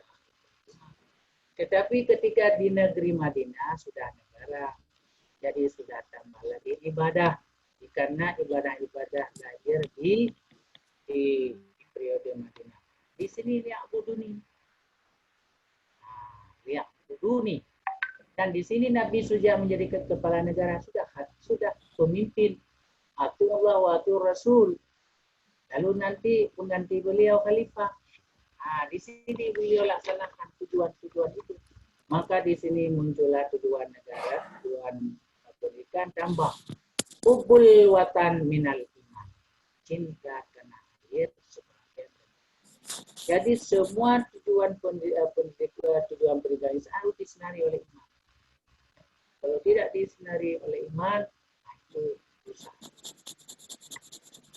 Kemudian berikutnya natijah. Jadi dinamis ya. Kemudian berikutnya tujuan pendidikan itu harus berorientasi kepada kebutuhan manusia. Coba lihat, penduduk Madinah itu berprofesi pada bisnis. Bisnis perlu kepada keterampilan menulis, membaca. Maka tapi memerintahkan kepada tawanan sadar yang tidak sanggup menebusnya dengan mengajarkan membaca tulis penduduk Madinah, muslim Madinah. Jadi berkembang. Tuh, ya. Berorientasi kepada kebutuhan manusia. Jadi kalau sekolah, madrasah ya, yang tidak memberikan pendidikan kepada sesuai kebutuhan manusia, itu lambat atau cepat ditinggalkan manusia. Ya kan? Misalnya sekarang pengetahuan komputer. Nah, sekolah kita tidak kita berikan itu, ditinggalkan orang. Karena nanti kalau dia lulus, mau melamar kerja, dites, nggak bisa komputer, nah, nggak bisa. Jadi rugi kan? Nah, merugikan masyarakat. Jadi tujuan pendidikan itu harus berorientasi kepada masyarakat. Jadi kita harus ikut model kalau mau maju, ya. Jadi harus adaptif, adoptif. Kemudian juga pengetahuan umum untuk menjalankan pekerjaan-pekerjaan perlu pengetahuan umum, ya kan? Perlu manajemen, perlu harus pengetahuan pengetahuan administrasi. Nah, itu harus diberikan kepada masyarakat. Ya. Nah, itu seperti kita merujuk kepada. Jadi makanya ini sesuai dengan pendapat. Tadi saya koreksi, man arada ya. Man arada itu bukan man arada ini ucapan Sayyidina Ali. Karamahullah wajah. Man arada dunia fa'alai bil ilmi. Kalau siapa mau kebahagiaan hidup di dunia, maka harus punya ilmu. Fa'alai bil ilmi. Ilmu tentang dunia. Jadi harus bisa menguasai ilmu dunia, matematik, biologi, kimia, kedokteran, ya kan? Nah, makanya sekarang kita lihat anak-anak dosen UIN banyak yang sekolah di umum, di USU, di UNIN. Sebaliknya anak-anak USU, dosen USU banyak yang kuliah di sekolah di pesantren. Ya kan? Kenapa? Karena mereka itu kalau materi sudah cukup, nggak perlu lagi. Tapi kalau dosen-dosen atau guru-guru agama, kalau materinya kurang. Jadi mengharap kalau nanti anak-anaknya selesai pendidikan di perguruan tinggi ilmu, nanti bisa menduduki jabatan-jabatan tinggi, ya kan, strategis, ya, bisa mendatangkan. Harusnya tidak harus begitu.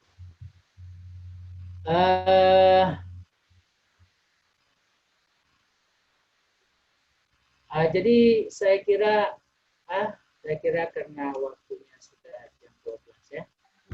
Jadi saya kira kemudian yang terakhir tujuan yang natijah terakhir ya, kesimpulan terakhir untuk mewujudkan kurikulum ya, diperlukan ada faktor-faktor lainnya, pendidikan lainnya, yakni ada tenaga pendidikan yang berkompetensi, berkualitas. Ya. Kemudian harus ada peserta didik, harus ada kurikulum. Di sini ada ilmu agama, ada ilmu umum, Pak Tuhan. Jadi ilmu umum namanya itu the secular science, ilmu pengetahuan umum. Kemudian ada the religious science. Jadi tadi Anda sudah sebut, ini harus ada integrasi. Ya. Jadi ilmu dalam Islam itu integrasi, bukan dikotomi. Nah, jadi menyatu dalam pendidikan Islam. Nah, kemudian faktor metode pembelajaran. Nah, ya. Jadi minimal ada 6 ini. 6 ini harus sinkron, saling. Baiklah, saya kira barangkali habis ya. Saya kira kalau masih ada, kalau ada satu lagi bolehlah. Tapi kalau tidak ada, yang moderator kita serahkan kepada moderator. Baik, terima kasih atas. Bagaimana, Bapak? Mau Kalau klarifikasi sedikit. memungkinkan dibuka session lagi 1 orang saja. Atau kalau ada di sini yang belum saya tertinggal, belum saya singgung, belum saya berikan komentar saya, boleh juga. Terserah lah ya. Baik, atas kesempatan yang diberikan oleh Bapak. Saya ada tanggapan, Prof. Soleh, silakan. Baik, silakan Bapak. Pak Burhan, ya, silakan. Ya. Begini, Prof. Maksud saya tadi cabang ilmu agama dengan umum tadi, saya berpikiran bahwa semua ilmu itu dari Allah Subhanahu wa taala. Namun kalau pembagian cabang-cabang ilmunya itu saya sependapat dengan ilmu matematik, ilmu fisika, ilmu komputer, ataupun ilmu fikih, itu saya sependapat, Prof. Namun yang berkembang saat ini, jika kita katakan ilmu umum dengan ilmu agama itu, seolah-olah ilmu agama itu dari Allah, ilmu umum itu bukan dari Allah. Itu pandangan yang berkembang saat ini, Prof. Jadi mohon maaf mungkin saya, Prof, atas pemikiran saya bahwa saat ilmu itu semua dari Allah, tetapi saya sependapat kalau cabang-cabang ilmu itu ada ilmu komputer, ada ilmu yang lain-lainnya, termasuk juga ilmu fikih, ilmu siasah gitu, Prof. Kemudian begini Pak Burhan ya. Memang semua ilmu itu dari Allah. Wa ma utitumul ilma illa qalila. Ya. Tapi begini, para ilmuwan pendidikan muslim seperti Ibnu Khaldun, bahkan jauh sebelum Ibnu Khaldun ada Al-Mawardi. Nanti boleh dibaca dalam kitab Adabud Dunya Waddin karya Al-Mawardi ya. Al-Mawardi beliau mengutip di dalam bukunya itu pendapat Imam Ghazali karena beliau dari mazhab. Beliau menyebutkan membagi ilmu kepada dua. Kalau Imam Syafi'i tadi tidak menyebutkan pembagian cuma menyebutkan ilmu Al-Quran, fikih, hadis, matematik, bahasa. Tetapi Al-Mawardi menggunakan dua istilah supaya kita bisa membedakan ya, ilmu umum dan ilmu agama. Memang keduanya semua dari Allah. Jadi beliau menggunakan untuk ilmu agama al-ulumun naqliyah. Nah, ilmu-ilmu yang diambil, yang dirumus dari Al-Quran dan hadis. Nah, itu nanti muncul ilmu tauhid, ilmu syariat, ilmu fikih ya. Usul fikih itu yang dibuat oleh Imam Al-Ghazali, ilmu fikih Imam Hanafi, ilmu usul oleh Imam Ghazali, ya kan? Teologi oleh para pakar-pakar teologi, ya. Nah, itu namanya ilmu nakliyah, ilmu qiraah, ya, ilmu bahasa termasuk ke dalam al-ulumun nakliyah. Jadi ilmu-ilmu yang dirumuskan berdasarkan pengambilannya Al-Quran dan hadis. Nah, itu yang pertama. Yang kedua, ilmu yang dibuat hasil pikiran manusia. Nah, ilmu hasil pikiran manusia itu namanya al-ulumul aqliyah. Nah, ulumul aqliyah itu yang diciptakan oleh pikiran manusia. Misalnya apa? Filsafat, matematik, ya. Nah, matematik, filsafat, biologi, kimia, kedokteran itu oleh manusia. Cara perolehannya adalah melalui eksperimen dan observasi. Nah, itu namanya sains. Ya. Jadi dalam istilah Al-Mawardi itu al-ulumul aqliyah. Kemudian istilah ini diikuti oleh Ibnu Khaldun di dalam kitabnya. Nah, beliau juga menyebut al-ulumul naqliyah atau beliau sebut juga al-ulumud diniyah dan al-ulumul aqliyah. Al-ulumul aqliyah ini diterjemahkan nama Inggris the secular science. Kalau ilmu-ilmu dari ilmu diniyah diterjemahkan dengan religious science. Jadi sebetulnya Pak Tuhan, ilmu akal ini asalnya bukan pada orang-orang, pada manusia. Ilmu akliyah ini mula-mula diajarkan oleh Nabi Idris, sudah saya singgung kan? Nabi Idris, ilmu abjad, membaca yang mula mengajar Nabi Idris, ilmu matematik Nabi Idris, abjad Nabi Idris, ilmu astronomi Nabi Idris. Beliau yang mula-mula mengajar. Kemudian, dua ilmu ini berkembang. Ya. Berkembang di Persia. Orang Persia yang mula-mula. Karena murid-murid daripada Nabiullah Idris ini tinggal pindah ke daerah-daerah yang jauh, paling jauh ke negeri Cina dan Persia. Makanya saudara, orang Cina itu unggul dalam berbagai bidang ilmu, ya, dan bidang teknologi itu orang Cina mewarisi. Orang Cina itu merintis penerbangan. Orang Cina itu yang mulai membuat kompas jam. Jadi kemudian ilmu itu mencapai kejayaan di Persia pada masa Cyrus Agung.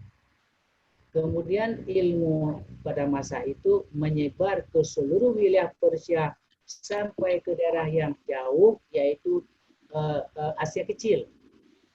Jadi di Asia Kecil inilah saudara, filosof-filosof Yunani terdahulu belajar ilmu matematik, belajar ilmu-ilmu macam-macam lah dari orang Persia itu.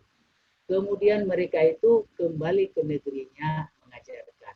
Makalah barulah lahir filosof-filosof asli dari negeri Yunani, termasuklah Aristo. Jadi berasal dari dari Nabi, ya, dari pikiran manusia. Oleh karena itu, ilmu pengetahuan itu, sains itu menjadi milik umat manusia. Tidak bisa lagi dikaitkan dengan agama apapun. Menjadi milik manusia dan disebarkan melalui buku-buku, ya. Buku-buku Yunani terutama diterjemahkan ke dalam bahasa Suryani, itu bahasa penduduk Syria. Dari Suryani kemudian dalam Islam bahasa Arab. Jadi begitulah saudara transformasi ilmu, ya, dari dunia timur kemudian ke dunia barat, dari dunia barat ke timur lagi, dari timur lagi balik lagi ke barat, ya. Siapa yang membawa ke timur ke ilmu itu? Yang membawa ke timur adalah para Napoleon Bonaparte. Dialah yang membawa ilmu sains ke dunia timur, khususnya di Mesir. Jadi sekarang ilmu itu jadi bertransformasi terus, ya. Jadi begitu. Jadi saya kira sudah cukup, ya. Dan saya kembalikan kepada moderator. Sebelum saya kembali ke moderator, marilah mengajak mengucapkan alhamdulillah, alhamdulillahirabbil alamin, wassalamualaikum warahmatullahi alamin. Assalam.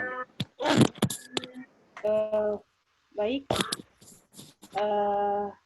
kepada Pak Turhan tadi sudah dijelaskan oleh Bapak Prof kita dari apa yang menjadi paham yang berdasarkan pemikirannya.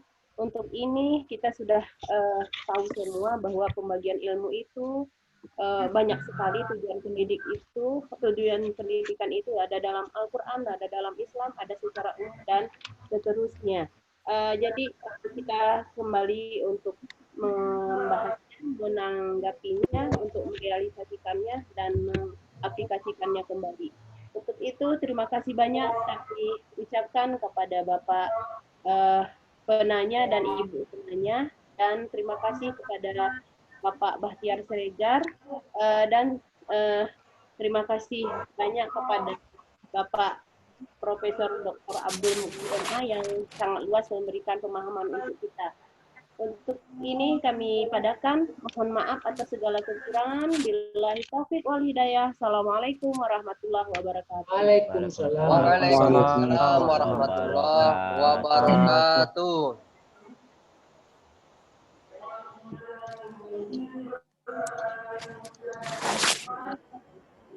Sudah.